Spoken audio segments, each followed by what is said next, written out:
Hello guys, it's 5:53 a.m. And then nagising na ako at you know, uh, at may pagkain ako dito eh. Tingnan nyo to guys. Oatmeal na may gatas. And guys, as you see, madilim-dilim pa sa labas. And hindi ko masyado nilalakasan yung boses ko kasi may tulog pa dito sa bahay namin. And overall guys, mamaya-maya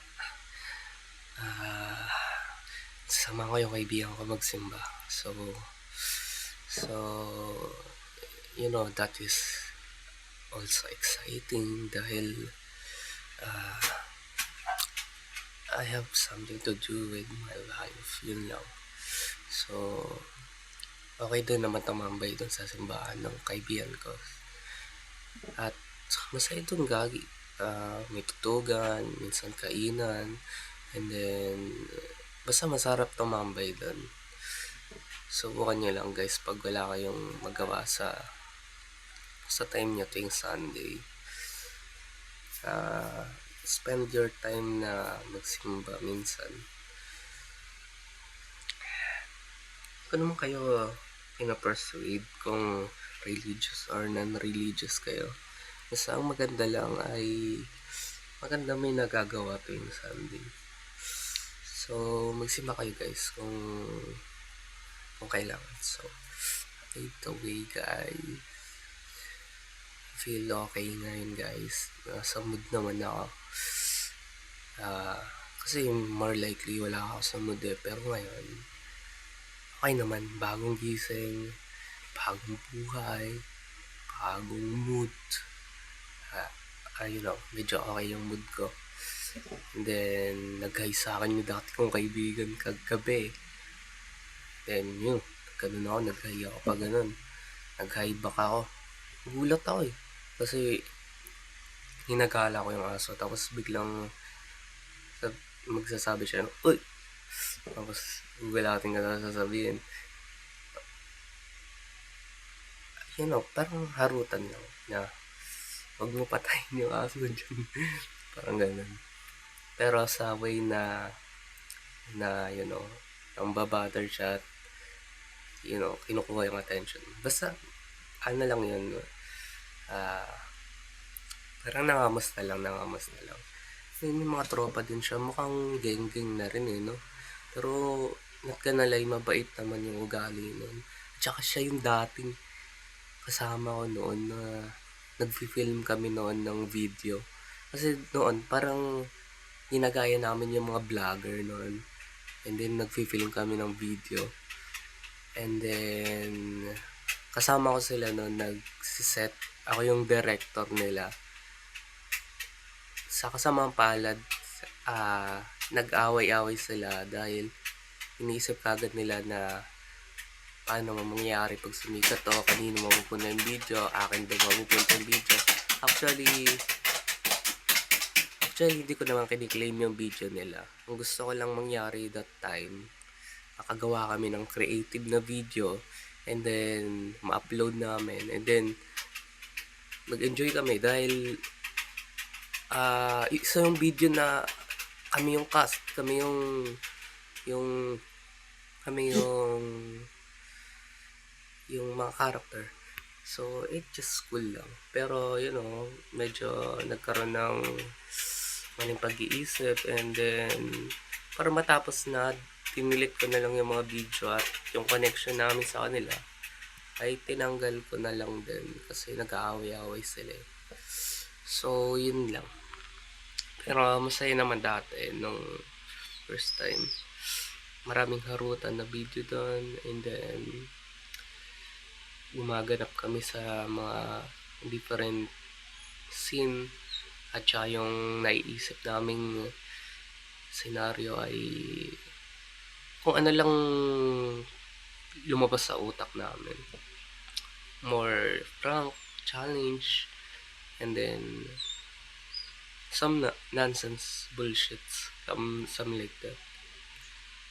So, you know, yun, nakita ko ulit yung kaibigan namin yun. And then, luckily, kaibigan niya pa rin ako. And then, yun, nakita ko rin yung kaibigan ni Clyde. Si Clyde ay yung scout na kaibigan ko. And then, yun, yung aso. Nabait naman siya. And then, nagbabike siya. Biker din yun. So, overall, ganda naman kasi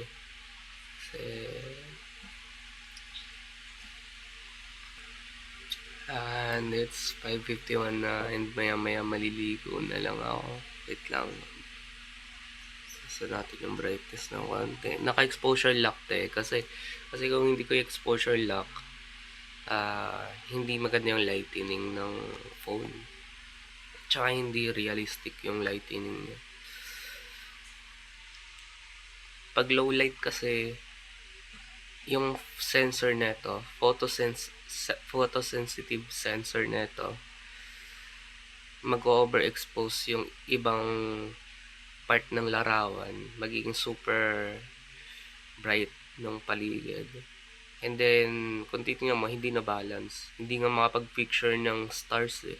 Like, hindi niya kaya i-focus yung paningin niya sa object na kumikinang.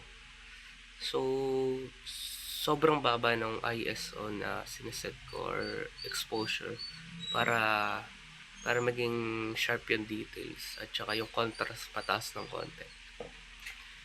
So, yun lang guys. Wala pa naman akong maichichika sa inyo mga guys. Ichika ko rin yung sa kaibigan ko eh. Nag-chat rin yun minsan sa akin. Yung kaibigan ko dyan sa Facebook.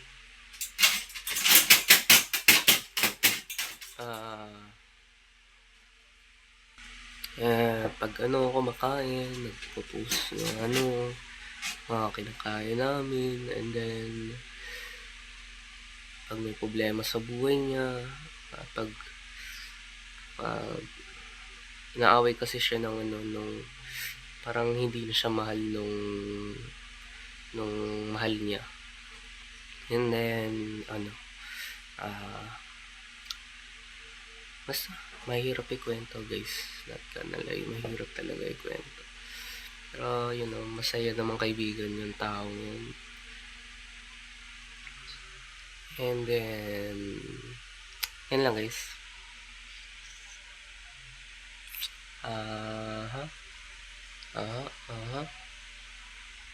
Okay ba itsura ko ngayon?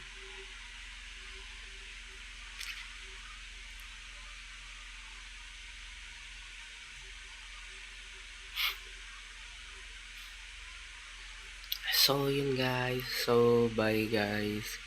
Maraming salamat sa panonood. At ubusin ko na tong and then chika ulit tayo sa susunod na mga video. So, like, comment, and subscribe mga kaibigan. So,